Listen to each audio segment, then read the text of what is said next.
we have 2x minus 1 is greater than 3 plus 2x.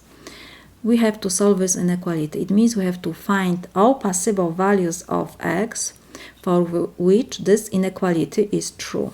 So let me copy this example first. I have 2x minus 1 is greater than 3 plus 2x. First, I will collect all terms with x on the left side. So I have 2x, and I will move this positive 2x to the left side. So now I will have minus 2x is greater than 3. Negative 1 to the right side, so will be plus 1. So 2x minus 2x is 0, is greater than 4. This inequality is never true. 0 is not greater than 4. It means our inequality has no solution. We can write no solution.